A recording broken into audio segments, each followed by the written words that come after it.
Looks like we're live. Hello, folks. Welcome to Pro Trader Strategies. My name is Eric Wilkinson, and this is Spotting the Trade.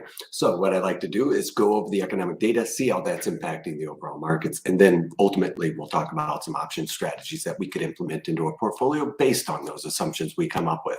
So before you go, though, make sure you like that button down there at the bottom. It feeds those bots. If you have anything useful that you can take away from this, please share that with somebody else. By hitting that like button, it will share it with somebody. So please help us out there. Also, I am coming out slightly unannounced here. We usually are doing this at around 11:30 Eastern, but I will pop in unannounced on the Spotting the Trades when I find something that I think I need to talk about.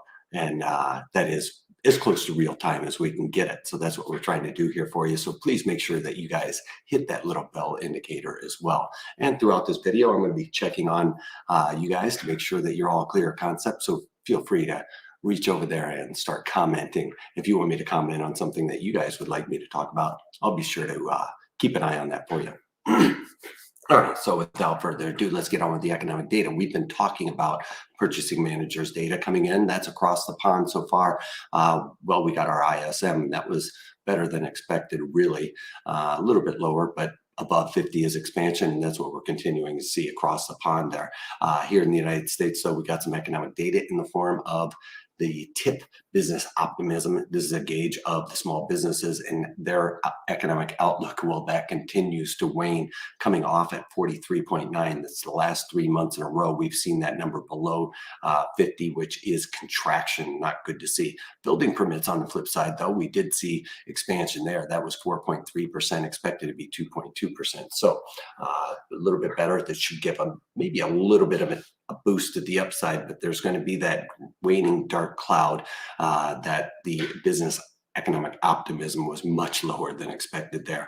All right, so and Ward's vehicle sales throughout the day, I think we're going to probably see those come in a little bit light, because if you've driven by any auto dealer recently, they're pretty empty. All right, so let's get on with the economic, or get on with the equities and see how they're impacting the overall markets.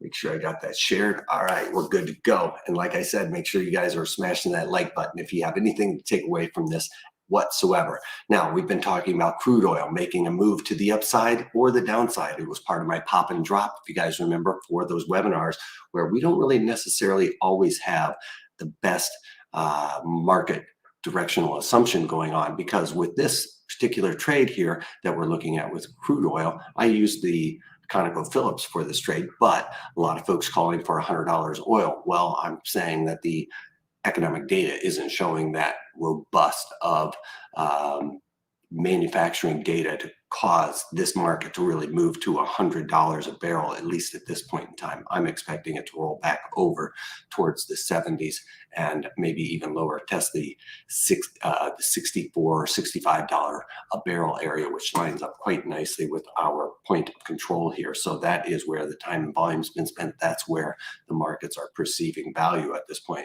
Now, something I've been talking about with the cryptocurrencies, I want to jump to that really quick. We've got Bitcoin making a move to the upside, but something that we're noticing is Ether. It's something I've talked about. I think that Ether is going to be one of the cryptocurrencies that comes out of this very strong, because of the NFT design that most folks are using Ether to purchase those NFTs. Bitcoin still probably the bellwether, or the one that is going to really survive the long run and maybe even become some of those bellwether types of cryptocurrencies. But I think Ether is going to be one of those that outpaces to the upside here.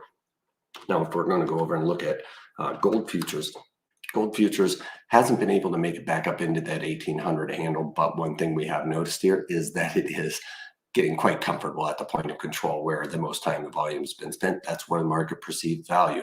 I perceive it a little bit higher, probably closer to 19, especially if we're seeing inflationary aspects that are not so transitory. That should give a little bit of a lift to gold futures.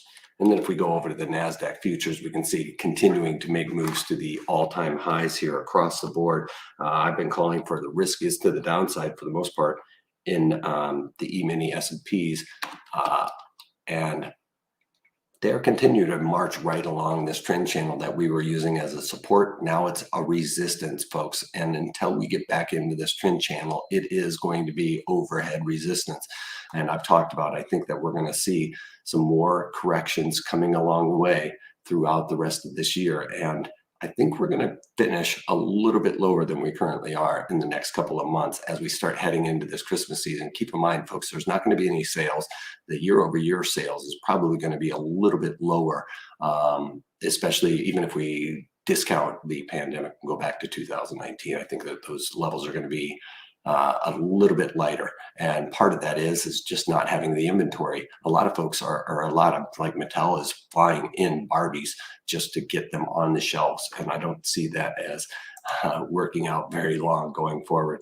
We can notice if we break this down into the 15-minute chart, we are piercing above that. Well, I was thinking when we came on here that I was going to be able to say we are above that, but we are just slightly selling off now as we speak. There in the E-mini, S&Ps, NASDAQ, Dow Jones Industrial Average.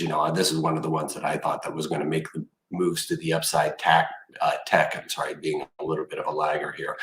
Continuing to see this to move to the upside here.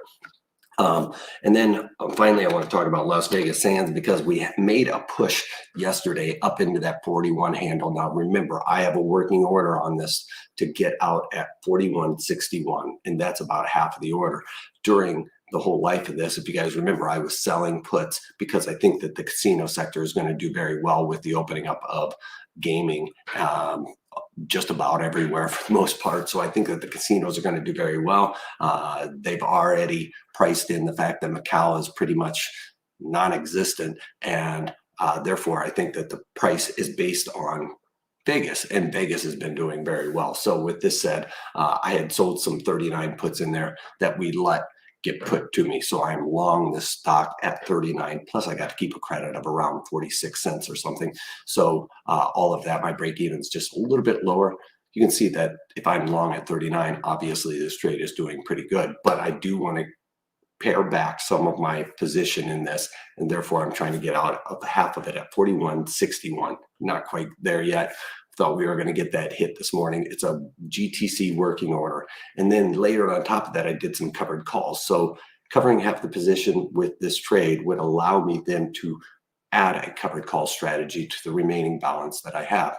The remaining balance that I have, I'm trying to do covered calls on about half of that as well. So I'm looking to sell the 45 strike in the October that are going to expire pretty soon here. And I'm trying to collect a credit of around 61 cents. I've taken into account what I'm looking at for about $1 move higher here, and that delta adding into the current premiums that are being reflected right now, that should give me a right around 61 cents for selling those covered calls at the 45 strike. So that's what I've got working right now. Other than that, we're not really seeing a whole lot. I want to hold off tomorrow. We've got the FOMC, a lot of things coming out this week. So, and still we got earnings coming around. So I'm going to leave my position the way it is at this point. All right. So make sure you guys smash that like button, subscribe to our channel, folks. And right next to it is a bell that'll give you an indication when I pop in here unannounced, and or just if you aren't really keeping your eyes open, watching for me, it'll let you know that we're coming on. All right. So that's all I got for you guys. Other than, if you can't take that, take it easy.